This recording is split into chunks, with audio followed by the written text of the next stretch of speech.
మరియు ప్రజలకును వంశములకును ఆయా భాషలు మాట్లాడు వారికిని జనములకును సంబంధించిన వారు 3 దినములున్నర వారి శవములను చూచుచు వారి శవములను సమాధిలో పెట్టనియ్యరు.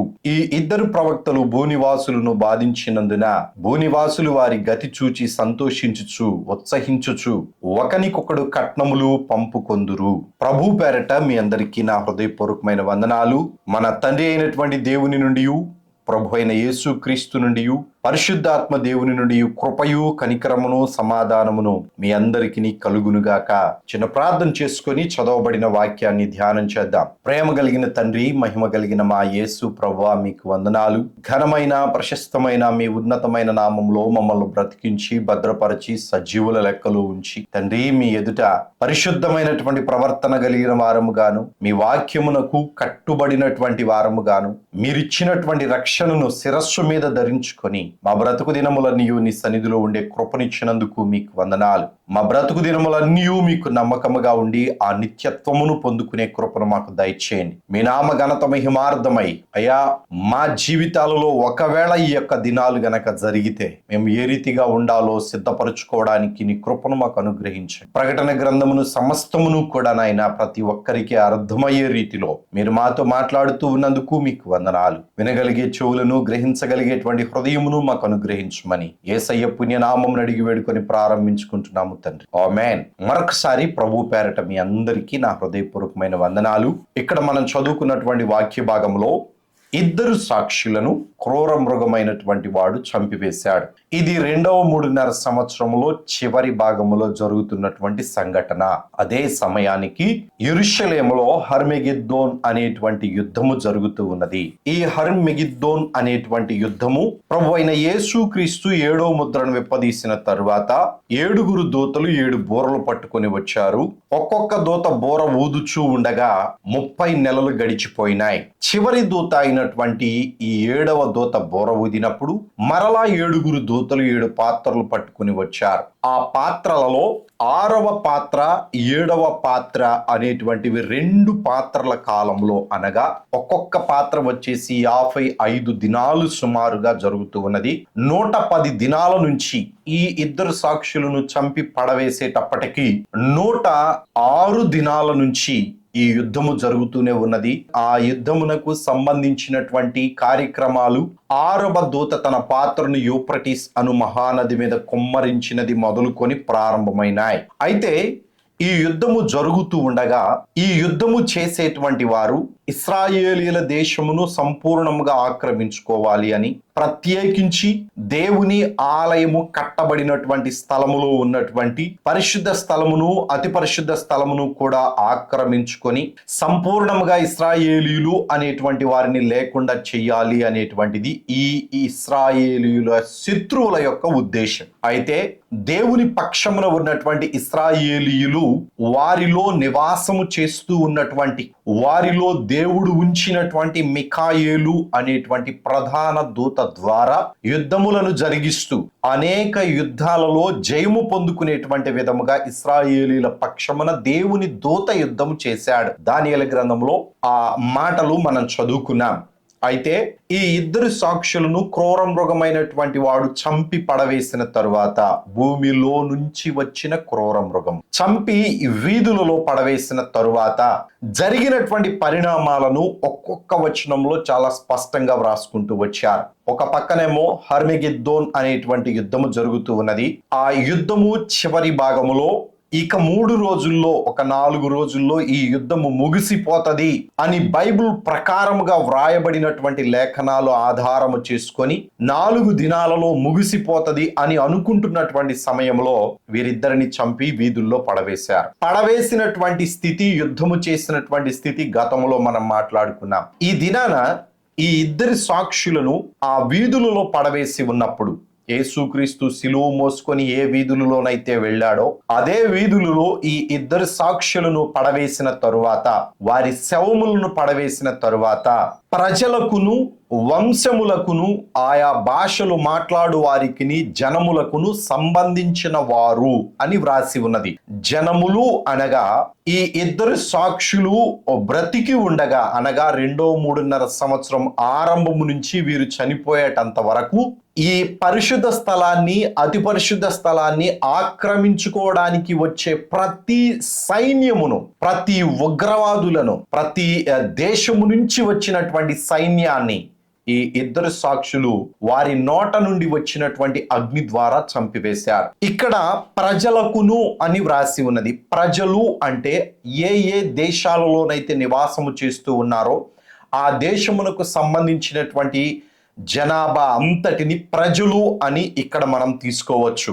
అయితే ఆ దేశస్థులలో నుంచి, ఆ దేశము నుంచి వచ్చినటువంటి సైనికులను ఈ ఇద్దరు సాక్షులు వారి నోట నుండి బయలు వెడలుచు ఉన్నటువంటి అగ్ని ద్వారా వారి శత్రువులను దహించి వేయగా, ఇప్పుడు ఈ ఇద్దరు సాక్షులు చనిపోయినప్పుడు ఏ దేశములో నుంచి వచ్చినటువంటి సైన్యం అయితే చనిపోయారో ఆ దేశ ప్రజలను గురించి ఇక్కడ ప్రస్తావనకు తీసుకొని వచ్చారు. వారికి లోపల బాధ ఉన్నది, వేదన ఉన్నది. మా సైన్యములను నోటి నుంచి వచ్చినటువంటి అగ్ని ద్వారా చంపివేసి వీధులలో పడవేసి క్రూర మృగములు, పక్షులు వచ్చి వారి దేహాలను తినేటువంటి విధముగా, మరికొందరైతే దగ్నమైపోయినటువంటి విధముగా ఈ ఇద్దరు సాక్షుల వలన మా సైన్యము చనిపోయారు అనేటువంటి బాధలో ఆ దేశపు ప్రధానులు కూడా ఆ ఇద్దరి యొక్క సాక్షుల శవముల మీద కూడా పగబట్టి ఉన్నారు. రెండవది వంశములు.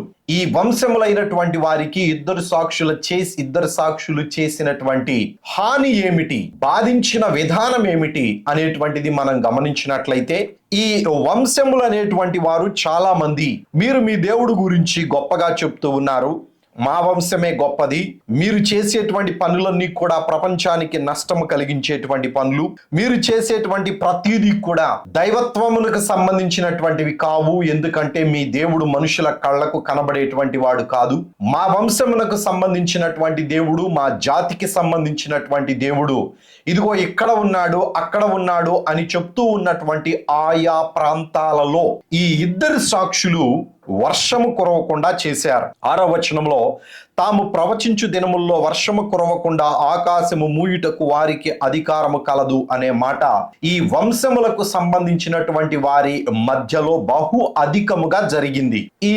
ఇశ్రాయేలీయులను, వారి దేవునిని, వారి యొక్క వంశమును వీరి కించించి మాట్లాడినందువలన ఆ దేశములో ఉన్నటువంటి వంశముల వారి మీదకు వర్షము కురవకుండా వీళ్ళు ఆజ్ఞాపించడం మాత్రమే కాదు, మీరు ఆరాధిస్తూ ఉన్నటువంటి దేవుడు నిజమైన దేవుడు అయితే ఇదిగో మేము ఇక్కడ వర్షము కురవకుండా మా దేవుని పక్షమున ఉండి ప్రార్థన చేశాము, మీ దేవుడు ఒకవేళ వర్షము కురిపించగలిగినటువంటి వాడైతే మీ కార్యమును మీరు జరిగించండి అని చెప్పేసి సవాలు విసిరి ఆ ప్రాంతాలలో వర్షము కురవకుండా చేశారు. ఇది వంశములకు సంబంధించినటువంటి మాట. ఇక ఆయా భాషలు మాట్లాడేటువంటి వారు ఉన్నారు. ఆయా భాషలు మాట్లాడేటువంటి వారు అనంటే ఒకే దేశములో అనేక భాషలు మాట్లాడేటువంటి వారు నివాసము చేస్తూ ఉన్నారు. ఆ నివాసము చేస్తూ ఉన్నటువంటి మనుషుల మధ్యలోను ఇశ్రాయేలీల దేశంలో, ప్రత్యేకించి ఇశ్రాయేలీల దేశంలో జరుగుతున్నటువంటి సంఘటనను బట్టి మహమ్మదీయులు కానీ, అక్కడ నివాసము చేస్తున్న ఇంకా అనేక భాషలు మాట్లాడేటువంటి వారు కానీ, వారికి ఈ ఇద్దరు సాక్షులు చేసినటువంటి బాధకరమైనటువంటి పని ఏమిటయ్యా అనంటే, వీరు ఏ భాషలు మాట్లాడుతున్నారో ఆ యొక్క జనము వారు మాటలలో ఇశ్రాయేలీల దేవునిని కించించి మాట్లాడడం మాత్రమే కాకుండా, మీరు ఎక్కడి నుంచో వచ్చారు, ఇంతకు ముందు మీకు దేశం లేదు, ఇంతకు ముందు మీరు వేరు ప్రాంతాలలో నివాసము చేశారు, 1948వ సంవత్సరంలో మీరు ఒక దేశముగా కూర్చబడ్డారు, ఇప్పుడు వచ్చి ఈ స్థలము మాది, ఈ ప్రాంతము మాది అని చెప్పేసి అంటూ ఉన్నారు.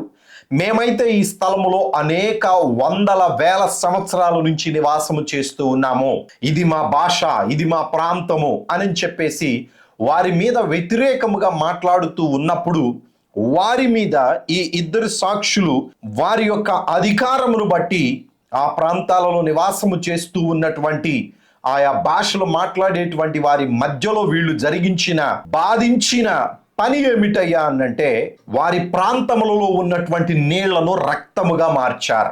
రక్తముగా మార్చినటువంటి ఆ ప్రాంతాలలో వాళ్ళు నీళ్లు లేక ఆ భాషలు మాట్లాడేటువంటి వారు వీరిద్దరి మీద బహు ఉద్రేకమును కోపమును పెంచుకొని ఉన్నారు. తర్వాత జనములకు సంబంధించినటువంటి వారు అని వ్రాయబడి ఉన్నది. ఇక జనములు అనేటువంటి మాటను మనం ఆలోచించినట్లయితే వేరు వేరు భూభాగములలో నివసిస్తున్నటువంటి ఆ జనములకు ఈ ఇద్దరు సాక్షుల వలన కలిగినటువంటి బాధ ఏమిటయ్యా అనంటే, నానా విధములైన తెగుళ్లతో భూమిని బాధించుటకును వారికి అధికారము కలదు. వేరు వేరు ప్రాంతాలలో నివసిస్తున్నటువంటి జనములకు భూమి పంటనివ్వకుండా నిజదేవుని వైపు వీళ్ళను త్రెప్పడానికి కొద్దిపాటి శ్రమలను కలిగించినప్పటికీ కూడా వారు తెలుసుకొనక ఈ ఇద్దరి సాక్షుల మీద శత్రుత్వాన్నే పెంచుకున్నారు. ఈ రీతిగా సైన్యము కానీ, ఆయా భాషలు మాట్లాడేటువంటి వారు కానీ, వంశముల వారు కానీ, జనములు కానీ ఈ ఇద్దరి సాక్షుల మీద వ్యతిరేకమైనటువంటి స్వభావము కలిగి వారిని ఏమీ చేయలేనందువలన 3.5 సంవత్సరాల పాటు వారికి దేవుడు ఇచ్చిన అధికారము వలన అనేక మంది జనములు బాధపడ్డారు. నీటిని రక్తముగా మార్చినందుకు బాధపడ్డారు. భూమిని తెగుళ్ళు చేత బాధించినందువలన పంటలు లేక బాధపడ్డారు. ఆహారము లేక వేదన చెందారు. వచ్చినటువంటి సైన్యమును నోటి నుంచి వచ్చినటువంటి అగ్ని ద్వారా వాళ్ళు దహించి చంపివేసినప్పుడు ప్రభుత్వాలు సైతము కూడా వీరికి వ్యతిరేకముగా ఆలోచనలు చేస్తూ ఉన్నారు. ఎట్టకేలకు దేవుడు వారికి విధించినటువంటి ప్రవచించేటువంటి సమయం సంపూర్ణమయ్యేటప్పటికీ భూమిలో నుంచి వచ్చిన క్రూర మృగము వీరిని వీధులలో పడవేసి వెళ్ళిపోయాడు. అయితే వీరు ఆ వీధులలో పడవేయబడి ఉండడం ఇద్దరి సాక్షుల యొక్క శవముల దగ్గర యావత్ ప్రపంచమంతటా ఉన్నటువంటి మీడియా ఇదిగో ఈ రీతిగానే ప్రతి దేశములో ఉన్నటువంటి వారు, సైనికులు, ప్రజలు, ఆయా భాషలు మాట్లాడేటువంటి వారు, వంశములు, ప్రతి జనము కూడా ఈ ఇద్దరి సాక్షుల యొక్క గతిని చూసి ఏమి జరగబోతూ ఉన్నది, మా వాళ్లను, మా ప్రజలను, మా సైనికులను అసలు కంటికి కనబడకుండానే దగ్ధము చేసేశారు. ఆకాశ పక్షులు వచ్చి వాళ్ళ యొక్క మాంసమును పీక్కుతున్నాయి. భూమృగములు వచ్చి వారిని భయంకరమైన విధముగా చీల్చి వారి శవములను ఎక్కడా కూడా గౌరవపూర్వకమైనటువంటిది లేకుండా వారి శవములను సమాధులలో పెట్టనివ్వకుండా మా వారిని అవమానపరిచారు గనుక వీళ్ళకి ఏమి జరుగుతుందో మేము చూడాలి అని చెప్పేసి వారిని సమాధులలో కూడా పెట్టనివ్వలేదు. ఏ రీతిగా వీళ్ళు ఆ పక్షులు వచ్చి కానీ, మృగములు వచ్చి కానీ పీకు తింటాయో అని చెప్పేసి వారి కళ్ళ ముందు ఈ ఇద్దరి యొక్క శవములను పెట్టుకొని చూస్తూనే ఉంటారు. నేను చెప్పాలి అని ఆశపడుతున్న మాట ఏమిటయ్యా అనంటే, ఈ విధానాన్ని, ఇక్కడ జరిగినటువంటి విధానాన్ని కీర్తనలలో ఆసాపు అనేటువంటి ఒక భక్తుడు ఈ మాటలను వ్రాశారు. ఏమని వ్రాశాడయ్యా అనంటే, ఆసాపు అనేటువంటి భక్తుడు, దేవా నీ స్వాస్థ్యములో అన్యులు చొరబడి ఉన్నారు. 79వ కీర్తన 1-2 వచనాలు అనుకుంటాను. ఇక్కడ ఏమని వ్రాయబడి ఉన్నదో చూడండి. దేవా అన్యజనులు నీ స్వాస్థ్యములోనికి చొరబడి ఉన్నారు, వారు నీ పరిశుద్ధ స్థలమును అపవిత్రపరచి ఉన్నారు. అంటే ఆసాపు గారి చెప్పినటువంటిది అంతకు ముందు జరిగినది. ఆ జరిగినటువంటిది ఇప్పుడు కూడా ఆ ప్రవచనము యొక్క ప్రభావము కనబడుతూ ఉన్నది. హర్మెగిద్దోన్ అనేటువంటి యుద్ధము జరుగుతూ ఉండగా 6వ దూత తన పాత్రను కుమ్మరించినప్పుడు ప్రారంభమైనటువంటి యుద్ధము. ఈ నియంత అయినటువంటి వాడికి వాడు ఏర్పాటు చేసుకున్నటువంటి సైన్యము లేరు. వాడు ఏర్పాటు చేసుకున్న సైన్యము ప్రపంచములో ఉన్నటువంటి ఉగ్రవాదులందరినీ కూడా వాడికి బలమైన సైన్యముగా మార్చుకున్నాడు. ఈ 20 కోట్ల మంది దూతలు అనేటువంటి వారు ప్రకటన గ్రంథంలో మనం చదువుకుంటూ ఉంటాం. వారిని దేవుడు పంపించినప్పుడు వారి వలన దరిదాపుగా ఈ నియంత అయినటువంటి వాడు ఏర్పాటు చేసుకున్నటువంటి ఉగ్రవాదులందరూ కూడా చనిపోయారు. వాడికి సైన్యం లేదు. వీడేం చేశాడయ్యా అనంటే, నియంత అబద్ధ ప్రవక్త వాడి గురువు అయినటువంటి ఘట సర్పము నోట నుండి 3 అపవిత్రమైనటువంటి కప్పల వంటి ఆత్మలను, దయ్యములను ప్రపంచమంతటా పంపించి ఇశ్రాయేలీయులను సమూల నాశనం చేద్దాం, మాతో సహకరించేటువంటి వారు ఎవరో రండి అని చెప్పేసి ఈ 6వ దూత తన పాత్రను కుమ్మరించినప్పుడు జరిగినటువంటి సంగతి. ఎవరైతే ఇశ్రాయేలీయులకు శత్రువులుగా ఉన్న దేశాలు ఉన్నాయో, మా మసీదును పడగొట్టి ఇక్కడ వాళ్ళు దేవాలయమును కట్టుకున్నారు అనేటువంటి ఉద్రేకముతో ఏ దేశస్థులైతే ఉన్నారో వారందరూ కూడా వీరితో ఏకీభవించి ఈ యూఫ్రటీస్ అనేటువంటి నదిలో గుండా ఇశ్రాయేలీల దేశములోనికి వచ్చారు. ఇశ్రాయేలీల దేశములోనికి వచ్చి కనబడినటువంటి ప్రతి ప్రాంతాన్ని, ప్రతి గ్రామాన్ని, ప్రతి పట్టణాన్ని ఆక్రమించుకుంటూ అక్కడ ఉన్నటువంటి ఆ కట్టడాలను పడగొట్టి దిబ్బలుగా పడవేసి మనుషులను చంపివేస్తూ భయంకరమైనటువంటి విధముగా వాళ్ళు వస్తూ ఉన్న విధానము ఆసాపు గారి యొక్క మాటలో ముందుగానే మనం పసిగట్టవచ్చు. అన్యజనులు నీ దేశములోనికి జొరబడి ఉన్నారు, నీ స్వాస్థ్యములోనికి జొరబడి ఉన్నారు. అంత మాత్రమే కాదు, వాళ్ళు పరిశుద్ధ స్థలము దగ్గరకు వచ్చి వాళ్ళని దాన్ని ఏం చేశారయ్యా అంటే ఆ పరిశుద్ధ స్థలమును అపవిత్రపరుస్తూ ఉన్నారు. నిజానికి ఈ మాట ఎక్కడ జరిగిందయ్యా అంటే ఈ భూమిలో నుంచి వచ్చినటువంటి క్రూర మృగమైనటువంటి వాడికి ఐక్యరాజ్య సమితి ఇచ్చినటువంటి భూభాగంలో ఉండకుండా అప్పటికి ఈ పరిశుద్ధ స్థలము అనగా దేవాలయము కట్టబడినటువంటి స్థలము 2 భాగాలైంది. ఆవరణమేమో మహమ్మదీయులకు ఇవ్వబడింది. ఆ మహమ్మదీయులకు ఇవ్వబడిన భాగములోనికి నియంత అయినటువంటి వాడు, అబద్ధ ప్రవక్త అయినటువంటి వాడు వచ్చి వెళుతూనే ఉన్నారు. కానీ ఈ పరిశుద్ధ స్థలములోనికి, అతి పరిశుద్ధ స్థలములోనికి రాకుండా ఈ ఇద్దరు సాక్షులు అక్కడనే ఉంటూ ఉన్నారు.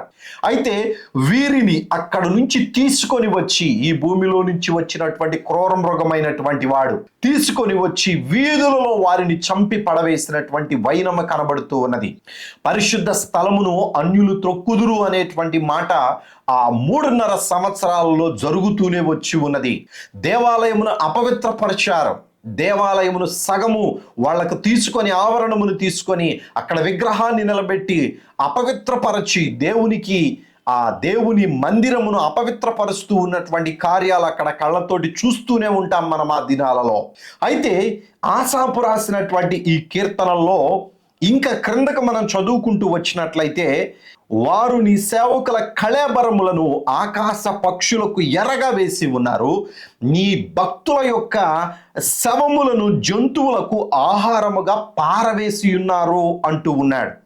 చూడండి, ఇక్కడ జరిగినటువంటి సంగతి ఇద్దరు సాక్షుల జీవితంలో జరిగింది. వారి యొక్క సాక్ష్యము చెప్పడం, దేవుని గూర్చినటువంటి సాక్ష్యము చెప్పడం ముగించగానే, వారి గూర్చినటువంటి సాక్ష్యం చెప్పడం ముగించగానే, దేవుని గూర్చినటువంటి ప్రవచనాలు చెప్పడం ముగించగానే, దేవుడు వారికి ఇచ్చినటువంటి సమయం సంపూర్ణమైన తరువాత ఈ మృగమైనటువంటి వాడు వచ్చి వాళ్ళని చంపి వీధులలో పడవేశాడు. ఈ ఇద్దరి సాక్షుల శవముల ఆ వీధులలో పడి ఉన్నందు వలన వీరి వలన ఎవరైతే బాధపడ్డారో వాళ్ళందరూ కూడా ఈ ఇశ్రాయేలీల దేశంలో వారికి శత్రువులుగా ప్రవేశించినటువంటి సైన్యానికి, అక్కడ ఉన్న అధికారులకు, అక్కడ ఉన్నటువంటి వారికి అనుకూలంగా ఉన్నటువంటి వారికి మరి సమాచారం పంపించారో ఏ రీతిగానో తెలియదు, కానీ వారి శవములను మాత్రము సమాధులలో పెట్టనివ్వలేదు అని ఈ ప్రకటన గ్రంథము 11వ అధ్యాయములో వ్రాయబడి ఉన్నది. సహోదరులారా, వీళ్ళ ఉద్దేశం ఏమిటి? మా వాళ్ళను వాళ్ళు బాధ పెట్టారు కనుక వారి శవములను కూడా ఆకాశ పక్షులు వచ్చి పీక్కు తినాలి, మృగములు వచ్చి వారి శవములను పీక్కు తినాలి, ఆహారముగా వాళ్ళు పడవేయబడ్డారు అని ఆసాపు చెప్పినటువంటి మాట ఇక్కడ ఇద్దరి సాక్షుల జీవితంలో కనబడుతూ ఉన్నది. కానీ సహోదరులారా, దేవుడు చేసిన ఘనమైన కార్యం ఏమిటయ్యా అంటే ఒక్క పక్షి కూడా వచ్చి వారి మీద వాలడానికి లేదు. వారి దేహాలను ఏ మృగము వచ్చి ముట్టడానికి లేకుండా దేవుడు సమస్తానికి ఆజ్ఞాపించాడు. వారిలో పరిశుద్ధాత్మ దేవుడు నివాసము చేసి దేవుని బిడ్డలు ఏ రీతిగా భూమి మీద ఉండాలి అని దేవుడు ఆశపడ్డాడో అంత ఘనముగా వాళ్ళు 3.5 సంవత్సరాల పాటు వారు దేవునికి సాక్షార్థముగా బ్రతికారు గనుక ఎక్కడ ఏ పక్షి గాని ఏ మృగము గాని వారిలో నివాసము చేసిన దేవునికి లోబడి వారి శవములను ముట్టడానికి వీలు లేకుండా చేశారు. సమాధుల్లో పెట్టనివ్వకుండా వీక్షిస్తూ ఉన్నారు. ఇదిగో ఈ పక్షి వచ్చిద్దేమో, ఈ మృగము వచ్చిద్దేమో, ఇంకొకటి ఏదైనా కానీ వచ్చి వాళ్ళ శవములను పీక్కుతుంటదేమో, ఇంకొంత కాలానికి వాళ్ళ శవములు కంపు కొడతాయి, వారి గతి ఎంత భయంకరంగా ఉంటుందో మేము చూడాలి అని చెప్పేసి వారు మాట్లాడుకోవడం మాత్రమే కాకుండా ఈ భూమిలో నుంచి వచ్చినటువంటి క్రూర మృగమైనటువంటి వాడికి ఘనపరుస్తూ వాడిని ఉన్నతమైనటువంటి స్థితిలో ఆరాధిస్తూ ఆ యుద్ధములో పాల్గొనినటువంటి వారికి మాత్రమే కాకుండా వారి ఆప్తులైనటువంటి వారికి కట్న కానుకలు ఇచ్చి పుచ్చుకుంటూ ఉన్నారు. మాటలు శ్రద్ధ కలిగి ఆలోచించండి. కట్నాలు ఇచ్చుకుంటున్నారు. పేడ వదిలింది మనకి ఇద్దరు సాక్షులతోటి. ఇశ్రాయేలీల దేశము మనదే, ఇంకా అక్కడ ఈ జనము అనేటువంటి వారు, ఇశ్రాయేలీలు అనేటువంటి వారు లేకుండా పోతున్నారు. ఈ యుద్ధముతో సంపూర్ణముగా మూడవ ప్రపంచ యుద్ధము కూడా సమసిపోతుంది, ఆగిపోతుంది. ఇక మనకి ఎటువంటి ఇబ్బంది లేదు. సంపూర్ణమైనటువంటి ఆధిక్యతను మనం కనబరచవచ్చు. మన ఆహార పదార్థాలను మనం సంపాదించుకోవచ్చు. ఆధిపత్యము కలిగి మనం బ్రతకవచ్చు అని చెప్పేసి ఇశ్రాయేలీలు శత్రువులందరూ కూడా కానుకలు పంపించుకుంటూ ఉన్నారు. వీళ్ళ బాధ ఏంటి అని మనం ఒకసారి ఆధ్యాత్మికంగా ఆలోచిస్తే, ఈ ఇశ్రాయేలీలైనటువంటి వారు వీళ్లకు ఒక ఉరిగా ఉన్నారు. ఈ ఇశ్రాయేలీలైనటువంటి వారు వాళ్లకు దేవుడు ఇచ్చిన జ్ఞానమును బట్టి కానీ, దేవుడు వాళ్ళకి ఇచ్చిన ప్రవచనాల నెరవేర్పును బట్టి కానీ, వాళ్ళల్లో దేవుడు చేస్తున్నటువంటి ఘన గంభీరమైనటువంటి కార్యములను బట్టి కానీ ఓర్చుకోలేనటువంటి వారు. అబ్రహాము కాలములోను, దావీదు కాలములోను, సొలొమోను కాలములోను దేవుడు వాగ్దానము చేసినటువంటి సమస్తమును నెరవేర్చుకుంటూ వచ్చినటువంటి ప్రవచనాలను బట్టి వీళ్ళు దేవుని పక్షమున బలముగా ఉన్నారు. అయితే ఈ హర్మగెద్దోను యుద్ధము జరుగుతూ ఉండగా ఇశ్రాయేలీల దేశంలో ఉన్నటువంటి వారందరూ కూడా కొంతమంది కొండలకు పారిపోయారు. యూదయాలో ఉన్నటువంటి వారు కొండలకు పారిపోయారు. ఇశ్రాయేలీల దేశాన్ని 3 భాగాలుగా విభజించారు. ఆ 3 భాగాలలో మధ్యలో ఉన్నటువంటి భాగము యూదయ. ఈ యూదయాలో ఉన్నటువంటి వారు యుద్ధము యొక్క ప్రభావమును బట్టి ఇశ్రాయేలీల దేశములో యెరూషలేము పట్టణములో రోబోను నిలబెట్టిన తరువాత, హేయమైన వస్తువును నిలబెట్టిన తరువాత వీరి కన్నులు తెరవబడతాయి. వీరు దేవుడు మాకు ఇచ్చినటువంటి ప్రవచనమును బట్టి మేము స్పష్టంగా గ్రహించుకోలేకపోయాము, ఈ యేసుక్రీస్తు చెప్పినటువంటి ప్రవచనము నెరవేరింది అని చెప్పేసి ఒక ఉద్దేశానికి వస్తారు. ఇంకా క్లియర్ గా చెప్తాను, జాగ్రత్తగా ఆలకించండి. ఈ 3వ మందిరం కట్టిన తరువాత యుద్ధాలే జరుగుతూ ఉన్నాయి. 3వ మందిరం కట్టిందే మొదలుకొని యుద్ధాలే జరుగుతూ ఉన్నాయి. సొలొమోను మహారాజు దేవాలయాన్ని కట్టించినప్పుడు యుద్ధాలు జరగలేదు, ఆరాధనలు జరిగినాయి. ఉన్నతమైనటువంటి స్థితిలో బలులు అర్పించి దేవునికి మహిమకరముగా ప్రపంచమంతటా కూడా దేవాలయం యొక్క కీర్తిని ప్రకటించారు. తర్వాత నెబూజరదాను అనేటువంటి వాడు నెబుకద్నెజరు యొక్క ప్రభుత్వంలో ఉన్నటువంటి సైన్యాధిపతి వచ్చి సొలొమోను కట్టినటువంటి దేవాలయాన్ని పడగొట్టిన తరువాత 70 సంవత్సరాలకు మరలా తిరిగి ఎజ్రా, నెహెమ్యాలు, జెరుబ్బాబెలు అనేటువంటి ఒక నాయకుని ఆధ్వర్యంలో మరలా తిరిగి 2వ మందిరాన్ని కట్టాడు. ఆ మందిరాన్ని కట్టినప్పుడు కూడా బలులు, నైవేద్యాలు అర్పించి ఉన్నతమైనటువంటి విధముగా దేవుని యొక్క మహాకృపలో ఆరాధనలు జరిగినాయి. నిజదేవుని ఆరాధించి ప్రపంచానికి మరలా కనపరిచారు. ఆ కాలము నుండి యేసుక్రీస్తు చనిపోయి పునరుద్ధానుడై తిరిగి లేచి వెళ్ళిపోయేటంత వరకు కూడా ఆ దేవాలయము ఉన్నది.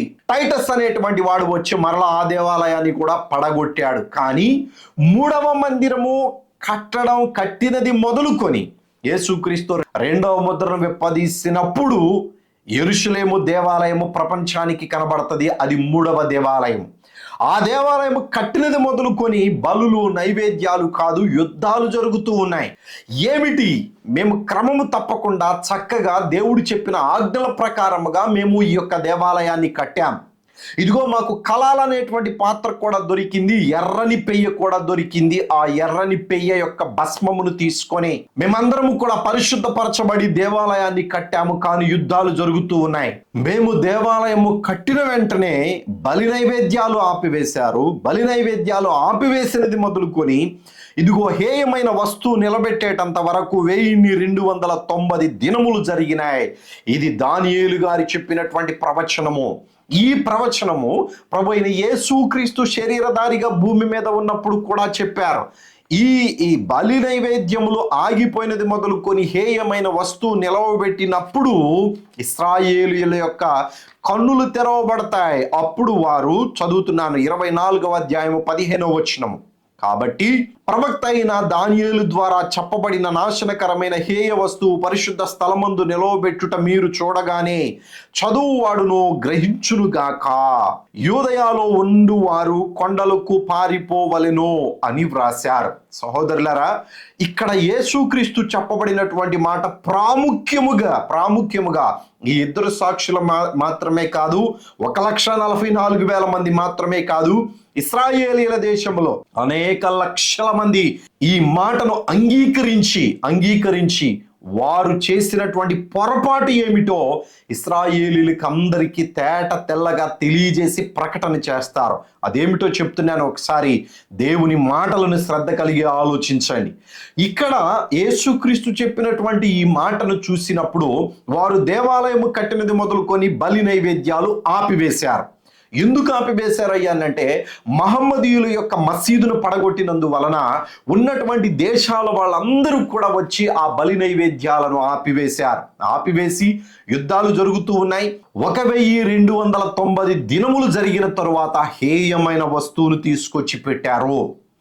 వీళ్ళు మేము చక్కగానే చేశాం, మందిరంలో ఎక్కడ పొరపాట్లు చేయలేదు, విలువ కలిగిన రాళ్ళను తీసుకొచ్చాం, బంగారాన్ని తీసుకొచ్చాం, కావలసినటువంటి వస్తువులన్నింటినీ తీసుకొని వచ్చాం, ధూపవేదికను తీసుకొని వచ్చాం, సమస్త ఉపకరణములను తీసుకొని వస్తూ ఉన్నాం. ఒక్క మందస్సము మాత్రం తీసుకొని రావడానికి అవ్వదు, కానీ సమస్త ఉపకరణములను తీసుకొని వచ్చి ఇక్కడ మేము దేవాలయాన్ని కడుతూ ఉన్నాం. కానీ ఎందుకు దేవుడు ఈ మందిరాన్ని అంగీకరించలేదు? బలి నైవేద్యాలు ఆగిపోయినాయి. ముందు కట్టబడిన 2 మందిరాల బలి ఆరాధనలు జరగలేదు, బలులు జరగలేదు, బలి నైవేద్యాలు ఆగిపోయి 1290 దినముల తర్వాత ఐక్యరాజ్య సమితి ద్వారా నియంత అయినటువంటి వాడు వచ్చి ఆవరణమును వాడి పక్షమున తీసుకొని అక్కడ హేయమైన వస్తువుని నిలవబెట్టాడు. ఏంటి మేము చేసినటువంటి పొరపాటు అని ఈ రబ్బీలు, వారి దగ్గర ఉన్నటువంటి బలమైనటువంటి ఆ యొక్క యవ్వన బిడ్డలు ఆలోచించి గ్రహింపులోనికి తెచ్చుకొని వాళ్ళ మనోనేత్రాలు తెరవబడిన తరువాత ఒక్క విషయం వాళ్ళకి తేట పడుతుంది. అదేమిటయ్యా అంటే, మనము అర్పించినటువంటి ఈ ఎర్రటి పెయ్య కంటే ఉన్నతమైనటువంటి బలిని ప్రభు అయిన యేసుక్రీస్తు అర్పించాడు. మనము ఈ బలిని తీసుకొని వచ్చి మరలా అర్పించాము, కానీ ఇది ఈ ఛాయను పట్టుకొని మనము దేవాలయాన్ని కట్టాము. కానీ నిజమైన బలి అర్పించినటువంటి వాడు ప్రభు అయిన యేసుక్రీస్తు. ఆయన మన కోసం పరిశుద్ధమైన రక్తాన్ని చిందించాడు. కానీ మనము ధర్మశాస్త్ర ప్రకారముగా ఇదిగో ఈ బలిని అర్పించినా కానీ ఈ మందిరంలో ఒక్క పని కూడా పరిపూర్ణముగా మనం చేయలేకపోతున్నాము అని ఆలోచించుకొని ప్రభు అయిన యేసుక్రీస్తుని సొంత రక్షకునిగా అంగీకరించి ఈ ఎర్రటి పెయ్య సరి అయినటువంటి బలి కాదు, దీనికంటే పరిశుద్ధమైనటువంటిది, మాకు తగినటువంటిది, మేము చేయవలసినటువంటి పవిత్రమైన కార్యములకు మార్గమును సిద్ధపరిచేటువంటి బలి ప్రభు అయిన యేసుక్రీస్తు చేశాడో అని వాళ్ళు గ్రహించి యేసుక్రీస్తు వైపు వాళ్ళ మనస్సులను మార్చుకుంటారు. నా మాటలు అర్థమవుతున్నాయి అని భావిస్తున్నా. ఎప్పుడైతే ఈ యొక్క మార్పు ఇశ్రాయేలీలలో కలిగిందో వారిలో కొందరు కొండలకు పారిపోయారు, కొందరు యోదయాలో ఉన్నటువంటి వారు కొండలకు యూదులు అంటారు. మనోళ్ళ వాక్యం చదివేటప్పుడు యూదులు కొండలకు పారిపోయారు. యూదులు అందరూ పారిపోలేదండి, ఇశ్రాయేలీలు పారిపోలేదు.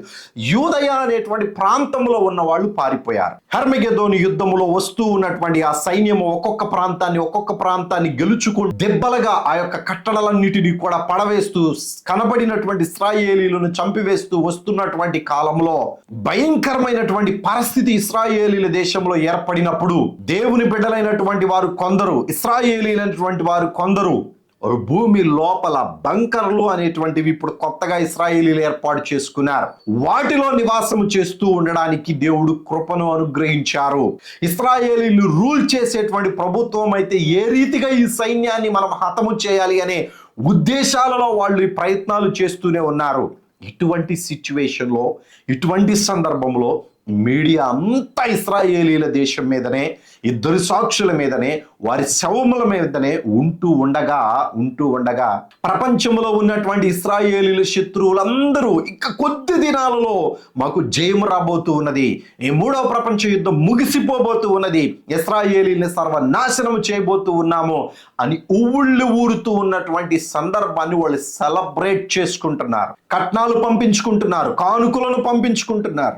మాకు అడ్డముగా ఉన్నటువంటి ఈ యొక్క ఇశ్రాయేలీలు ఇక లేకుండా పోతున్నారు అనేటువంటి ఆ ఉద్దేశాన్ని వాళ్ళు వ్యక్తపరుస్తున్నారు. నాకు ఈ మాటలు చదివినప్పుడు ఆ ఎస్తేరు గ్రంథంలో అహష్వరోషు అనేటువంటి రాజు ఆధ్వర్యంలో కొన్ని సంస్థానాలు ఉన్నాయి. 127 సంస్థానములు ఈ అహష్వరోషు అనేటువంటి వాని ఆధ్వర్యంలో ఉన్నాయి. అదే కాలంలో యూదులందరూ కూడా చెదిరిపోయి ఆయా ప్రాంతాలలో నివసిస్తూ ఉన్నారు. ఈ 127 సంస్థానములలో మన భారతదేశము కూడా ఉన్నది. ఈ భారతదేశంలో కూడా యూదులు అనేటువంటి వారు అహష్వరోషు కాలంలో నివసించారు.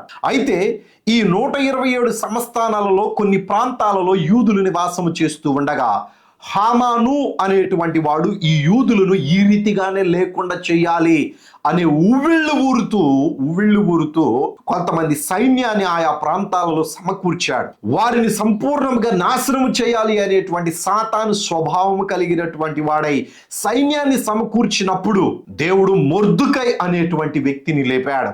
మొర్దుకైకి సమీపస్తురాలైనటువంటి తన కుమార్తెగా స్వీకరించినటువంటి ఎస్తేరు రాజదర్బారులో ఉంది, రాణిగా ఉంది. దేవుడి కార్యము జరిగించడం ప్రారంభించాడు.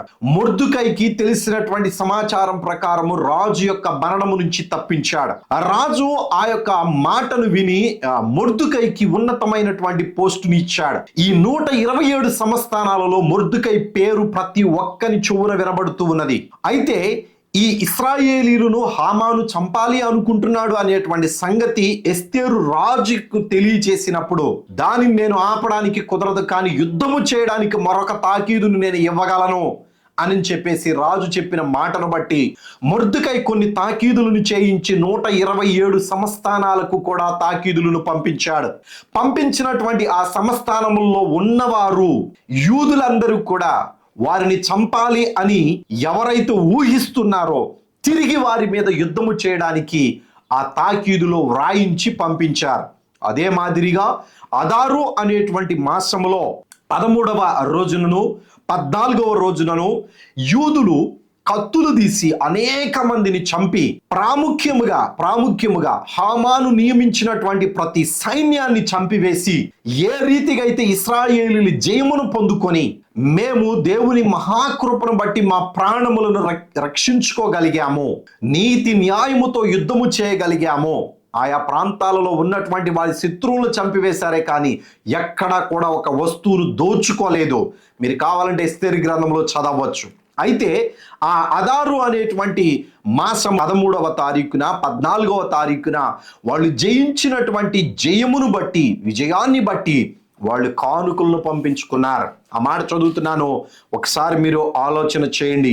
ఎస్తేరు గ్రంథము 9వ అధ్యాయము 19వ వచనం. కాబట్టి ప్రాకారములు లేని ఓళ్లలో కాపురమున్న గ్రామవాసులైన యూదులు అదారు మాసము 14వ దినమందు సంతోషముగా నుండి అది విందు చేయదగిన శుభదినమని కొని ఒకరినొకరు బహుమానములను పంపించుకొనుచు వచ్చిరి. మొర్దుకై ఈ సంగతులను గూర్చి రాజైన అహష్వరోషు యొక్క సంస్థానములన్నిటిలో సమీపముననేమి దూరముననేమి నివసించుచూ ఉన్న యూదులకందరికీ పత్రికలను పంపి యూదులు తమ పగవారి చేత బాధింపక నెమ్మది పొందిన దినములనియు వారి దుఃఖము పోయి సంతోషము వచ్చిన నెల అనియు వారు మూల్గుట మాని శుభదినమనియు ప్రతి సంవత్సరము ఆదారు నెలలో 14వ దినమును 15వ దినమును వారు ఆచరించుకొనుచు విందులు చేసుకొనుచు సంతోషముగా నుండి ఒకరిని ఒకరు బహుమానములను దరిద్రులకు కానుకలను పంప తగిన దినములని వారికి సిద్ధపరచెను. ఇది ఆ కాలములో దేవుడు చేసిన ఘన గంభీరమైనటువంటి కార్యం. ఇప్పుడు ఈ యొక్క వీళ్ళు మేము ఆ రీతిగానే జయాన్ని పొందుకున్నాము, యూదులు లేకుండా పోయారు అనేటువంటి ఆ గుడ్డి నమ్మకముతోటి బహుమానాలు పంచుకుంటూ ఉన్నారు. చనిపోయారు, యూదులు కొండలకు పారిపోయారు, కొందరు మాకు తెలిసి దాక్కున్నారు, వారిని కూడా బయటికి తీసి చంపివేస్తాం అని ఈ హర్మెగిద్దోన్ యుద్ధము చేస్తూ ఉన్నటువంటి నియంత, అబద్ధ ప్రవక్త, వీళ్ళు ఊహించుకుంటూ ఉన్నటువంటి ఊహలు ఇవి. కొందరు ఆల్రెడీ తొందరపడి కానుకలు పంచుకుంటూ ఉన్నారు. అద్భుతమైనటువంటి కార్యము దేవుడు ఏమి చేశాడు అనేటువంటిది, దేవుడు చేసిన ఘనమైన గంభీరమైన కార్యమును బట్టి ప్రతి ఒక్కరి నోరు మూతవేయబడి వారి గుండెలు అవిసిపోయి తిరిగి మరలా ఇశ్రాయేలీల దేశం వైపు కన్నెత్తడానికి కూడా ధైర్యము లేని అవిసిపోయిన గుండెలతో ఏ రీతిగా ఉన్నారో నెక్స్ట్ వీడియోలో మనం చూద్దాం. ఈ 2 వచనాలలో వారి శవములను ఎదురుగా పెట్టుకొని ఊహించుకుంటున్నారు వారి శత్రువులు. కానీ ఘనమైన కార్యము, గంభీరమైనటువంటి కార్యము 11, 12 వచనాలలో దేవుడు చేశాడు. 13వ వచనంలో కూడా వ్రాయబడి ఉన్నది. ముందు ఈ వచనాల గురించి మనం ధ్యానం చేద్దాం. సహోదరులారా, మీకు అర్థమవుతుందని భావిస్తూ ఉన్నాను. కొంతమంది వీక్షిస్తూ ఉన్నారు, అందును బట్టి దేవునికి స్తోత్రం. మీరు వాక్యముగా అంగీకరించాలి అనేటువంటిది నా ఉద్దేశం. దానికి సపోర్టుగా ఈ ప్రకటన గ్రంథము సృష్టికి చివరి రోజులు అనేటువంటి పుస్తకాన్ని ఉచితంగా మీకు అందిస్తూ ఉన్నా. కాబట్టి ఈ పుస్తకం కావలసినటువంటి వారు మీ యొక్క అడ్రస్ను వాట్సాప్లో ఈ నెంబర్కు పంపించండి. ఆ పోస్టల్ ఖర్చులు కూడా మేమే పెట్టుకొని మీకు పంపిస్తాం. మేము సంపూర్ణంగా ఈ పని పూర్తి చేయాలి అనే ఉద్దేశంతోటే ఇందులో ఉన్నటువంటి హెడ్లైన్స్ అన్నీ కూడా మీకు ఉపయోగపడతాయని భావిస్తూ మీకు పంపిస్తూ ఉన్నా. దేవుని కృప మీకును, మీ కుటుంబాలకును, మీ బంధువులకును తోడైండును గాక. వందనాలు. సెలవు.